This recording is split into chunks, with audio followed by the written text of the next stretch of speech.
అందరికీ శనార్థులు మంచిగున్నారులా నేను చేసిన ఇయాల సుతం మస్తు మస్తు వార్తలు పట్టుకొచ్చిన ఇంకెందుకు ఆలస్యం మొదలు పెద్ద వార్తలు చూద్దాం పారి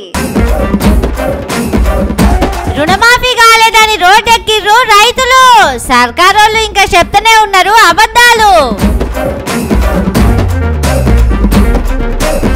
మార్పు రాకపోయినా సరే అప్పుడున్నదే బాగుండే టాయిలెట్ల మీద వేసిర్రు ట్యాక్స్ ఆందాన్ని పెంచుకోనీకే కాంగ్రెస్ వాళ్ళ ట్రిక్స్ కోర్టులోనే తప్పు పట్టిండు పవనాలు సారు మార్చుకోవాలంట చట్టాల తీరు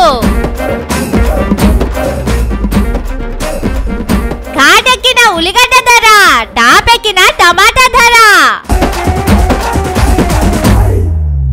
అబద్ధాలు చెప్పుట్ల పీజీలు పీహెచ్డీలు డాక్టరేట్లు చేసిరు కావచ్చు రాష్ట్రాన్ని పాలించే కాంగ్రెస్ సర్కారోళ్ళు ఈ మాట నేనంటున్నది కాదు రైతులే అంటున్నారు ఎందుకు అంటున్నారో ఈ వార్త చూడుర్రి పనిమంతుడైన మేస్త్రి పందిరేస్తే కుక్కతోక తలిగి కూలిపోయిందట ఇప్పుడు రాష్ట్రంలో వార్తలు చూస్తుంటే ఈ శాస్త్రం లెక్కనే ఉంది రాష్ట్రంలో ఉన్న రైతులందరికీ రుణమాఫీ చేసినాం ఇంకెవరికి చేసేది లేదు రైతులందరూ మస్తు సంబరపడుతున్నారని ముఖ్యమంత్రి రేవంత్ సారో దిక్కు మంత్రులు ఇంకో దిక్కు ఒకలెనక ఒకరు దించకుండా కొట్టుకుంటున్నారు డప్పు ఇంకో దిక్కేమో మాకు రుణమాఫీ కాలే అని రైతులు ఇటు బ్యాంకుల చుట్టూ అటు ఆఫీసర్ల చుట్టూ తిరుగుతున్నారు మొన్న ప్రజాభవన్ కాడికి సుతం వచ్చిర్రు ముఖ్యమంత్రి సారును కలవనికే కానీ పోలీసులు కంచెలడ్డం పెట్టి ఎల్లగొట్టేసరికి వెనకకు మర్రిపోయిర్రు ఇది ఇట్లుంటే ఇగో గిట్టు చూడుర్రి వీళ్ళందరూ జగిత్యాల రైతులు వందల మంది మాకు రుణమాఫీ కాలేదు ఓట్లలో గెలవంగానే రుణమాఫీ చేస్తామంటారు కదా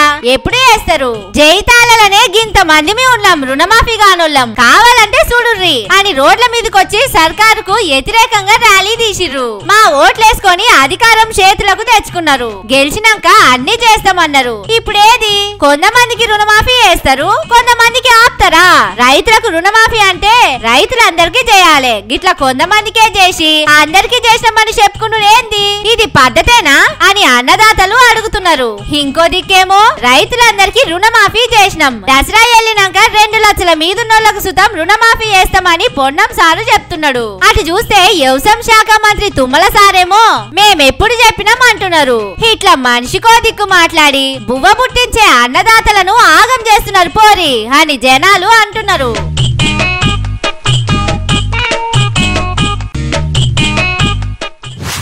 అప్పుడే బాగుండే మీరు ఇస్తారో ఇయ్యరో గాని ఇస్తామని చెప్పి మమ్మల్ని ఉపాసం ఉంచుతున్నారు ఉన్న కాడికి కలో గంజో దాగి ఉండేటోళ్ళం అప్పుడే బాగుండే అంటున్నారు జనాలు అవును గాని ఎందుకు అంటున్నారని ఆలోచన చేస్తున్నారా ఈ వార్త చూడుర్రి అన్న వస్త్రాల కోసం పోతే ఉన్న వస్త్రాలు పోయినట్టే ఉంది పోరి పాపం రాష్ట్రంలో జనాల పరిస్థితి ఏదో చేస్తారని నమ్మి ఓట్లేసినందుకు బతుకు గంగపాలు చేస్తున్నారని ఇప్పుడు నెత్తి నోరు కొట్టుకుంటున్నారు నమ్మి నానబోసినందుకు పుచ్చిబుర్రలైనట్టే చేస్తున్నారు పోరి అని జనం తెలుసుకున్నారు ఎవరన్నా ఓట్లల్లో గెలిచి పెద్ద కుర్చీలో కూర్చున్నాక సొంతూరికి ఏదన్నా మంచి చేస్తారు కానీ రేవంత్ వారు మాత్రం గెలుచుడుతోనే కొడంగల్ల పేదోళ్ళు బంజారా బిడ్డల భూములకు సూటి పెట్టిండు ఫార్మా కంపెనీ పెట్టి భూములు గుంజుకున్నడే కాకుండా తండాలకు తండాలే ఖాళీ చేస్తున్నాడు నీ మార్పు మాకెందుకయ్యా మా భూములు మాకుంచితే చాలంటున్నారు కొడంగల్ ఫార్మా కంపెనీలా భూములు పోతున్న బాధితులు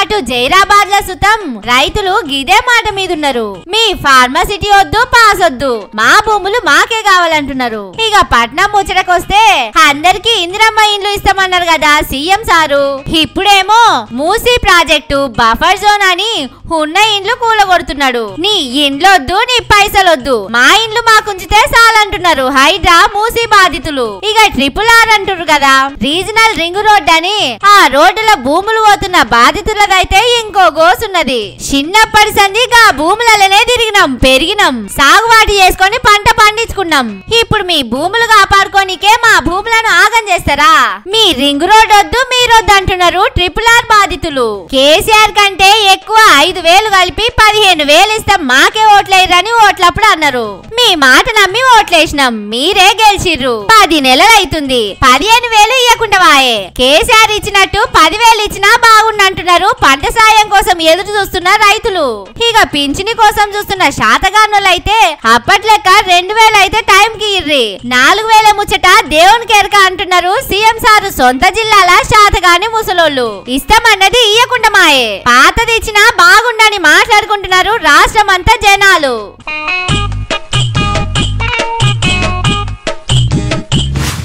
ఇంట్లో కారు ఉంటే ట్యాక్స్ కట్టాలి, ఆమ్దాని ఎక్కువ వస్తే ట్యాక్స్ కట్టాలి, ఏదన్నా ఇల్వగల్ల వస్తువు కొన్నా ట్యాక్స్ కట్టాలి. ఇదంతా తెలిసిన ముచ్చటే గాని ఇంట్లో బాత్రూమ్ ఉంటే ట్యాక్స్ కట్టాలి, 3 రంగుల పాలనలా కట్టాలి.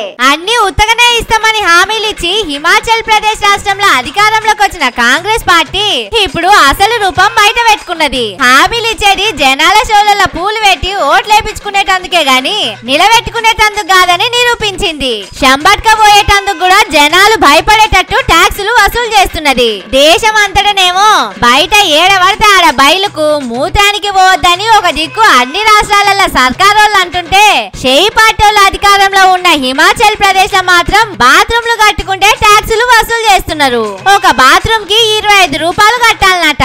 ఇక బాత్రూమ్ కి నల్ల కలెక్షన్ ఉంటే 70 రూపాయలు కట్టాలన్నట. ఇంట్లో ఎన్ని బాత్రూమ్లు ఉంటే అన్ని ట్యాక్సులు కట్టాలని కానూన్ తెచ్చిర్రు. మామూలుగా అయితే మరుగుదొడ్డి కట్టుకుంటే సర్కారోళ్ళే ప్రోత్సాహము సబ్సిడీలో ఇస్తుండే, కానీ షేయి పార్టీలు పాలన మాత్రం అంతా ఉల్టా చేస్తున్నారు. మరుగుదొడ్లుంటే ట్యాక్సులు వసూలు చేస్తారు కావచ్చునని జనాలు అందరూ చెంబులు పట్టుకొని జంగల్ మొకాన పోతున్నారట.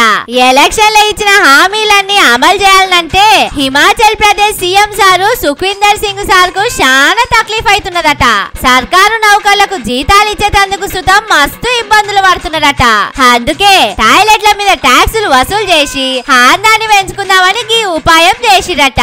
ఇంకో ముచ్చటనుల్లా ఆడ కాంగ్రెస్ రాక మునుపు నీళ్ల బిల్లు ఉండేది కాదట.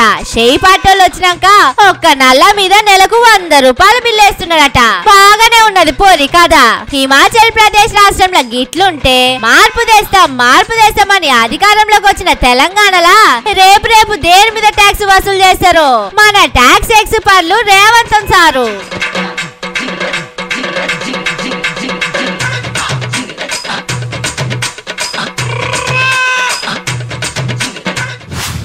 ఐదుకు 5 ఆసరా, 10కి 10 ఆసరా. పెద్దలు అన్నారు కదా ఎంతకంతే ఆసరా అని. కానీ మార్కెట్ అట్లుంటదా?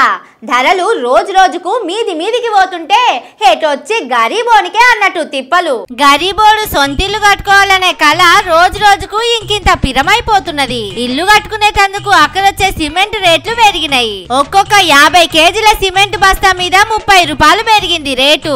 రోజు రోజుకు సిమెంట్ ధరలు మీదికే పోతున్నాయి. మన కాడ దొరికే UltraTech, India cement, Dalmia Bharat cement, Ramco cement, ACC cement కంపెనీలతోటి కలిసి మిగిలిన సిమెంట్ కంపెనీలన్నీ రేట్లు పెంచినాయి. పెద్ద మూతవాళ్ళు కాంట్రాక్టర్లకు సిమెంట్ ధర ఎంత పెరిగినా ఏం కాదు, కానీ షిట్టి కట్టుకొని లోన్లు తీసుకొని సొంత ఇల్లు కట్టుకోవాలనేటోళ్లకు ఈ వార్త షేదుగోలసంటిదే. ఒక్క బస్తా మీద 30 రూపాయలంటే చిన్నపాటి 2 అరల ఇల్లు కట్టుకుంటే లేదన్నా 50-60 బస్తాల సిమెంట్ పడుతుంది. చెట్టుకే 20-25 బస్తాల సిమెంట్ పడుతుంది. 50 బస్తాలకేసుకుంటే లేదన్నా 15,000 దాకా మీద పడుతున్నట్టు లెక్క. ఇండ్ల మళ్ళీ ఇంకో తిరగాసు సుతం ఉన్నది. అన్ని రకాల కంపెనీల రేట్లు ఒక తీరుగా ఉండవాయే. ఒక్కో కంపెనీకి ఒక్కో బ్రాండ్ కు ఒక్కొక్క రేట్ ఉంటది. సిమెంట్ కంపెనీని బట్టి ఒక బస్తాకు 250 నుంచి 300 దాకా ఉంటది. సిమెంట్ ధరలు పెరుగుడుతోటి ఇండ్లు కట్టుకునేటోళ్లకు చాలా కష్టం ఉన్నది. గరీబోళ్లతోటి పాటు బిల్డింగ్లు కట్టుకునేటోళ్లకు, రోడ్లు ప్రాజెక్టులు కట్టుకునేటోళ్లకు సుతం సిమెంట్ రేట్లు భారమే.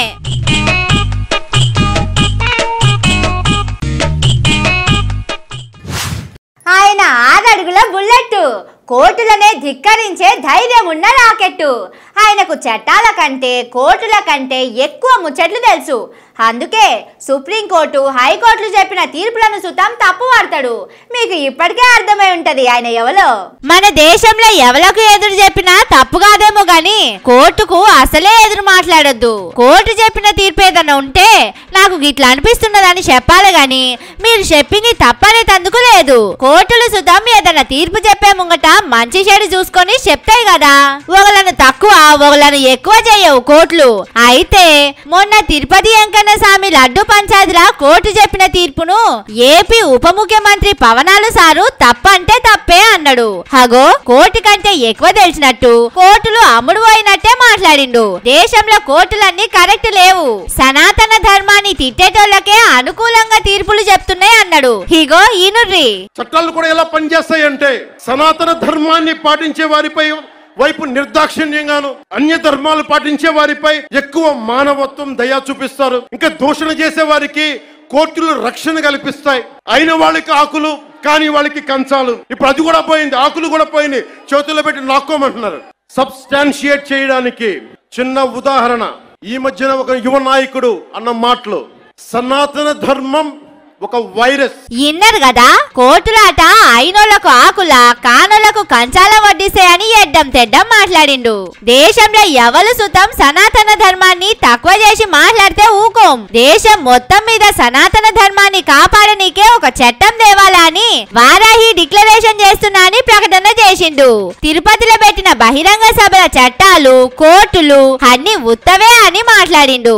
అప్పట్లనేమో మేము కుల రాజకీయాలకు మత రాజకీయాలకు దూరంగా ఉంటాం, మంచే మా మతం, మేము చేగువేరా కారల్ మార్క్స్ నడిచిన తొవ్వల నడుస్తామని లావు ముచ్చట్లు చెప్పినావు. ఇప్పుడేమో ఫక్తు మత రాజకీయం చేస్తున్నావని జనాలు సుతం గట్టిగానే అరుచుకుంటున్నారు.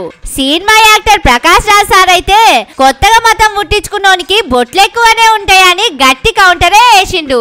అన్నట్టు పవనాలు సారు డీసీఎం అయినప్పటి సంది డీసీఎం అంటే ఏందో అనుకునేరులా డిప్యూటీ సీఎం. డిప్యూటీ సీఎం అయినప్పటి నుంచి దీక్ష మీద దీక్ష, మాల మీద మాల వేస్తున్నాడు. అందుకేనేమో సార్కు దేవుని మీద, మతం మీద, సనాతన ధర్మం మీద లెస్స భక్తి పొంగిపోతున్నది అంటున్నారు జనాలు. ఇదే మాట గెలవక ముందు ఎందుకు మాట్లాడలేదో మరి అని అడుగుతున్నారు.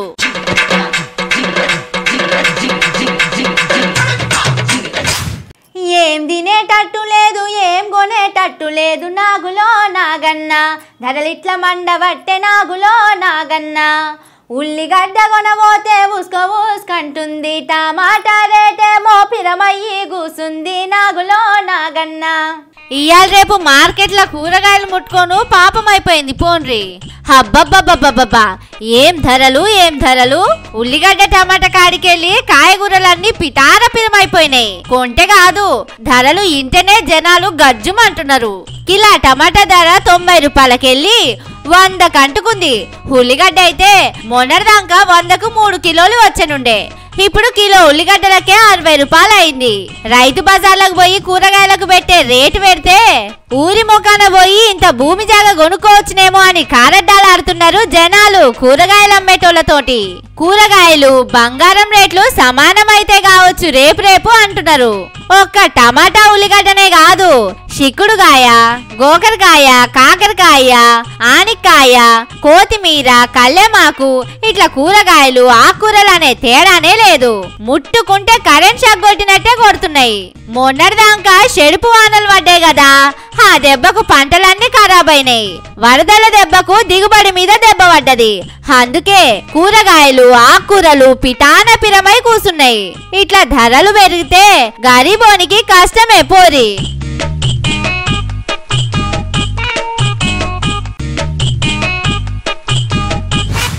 ఇవి ఆది ముచ్చట్లు. ఇంకిని ఖతర్నాక్ ముచ్చట్లతోటి మళ్ళొస్తా ఉంటాయిగా.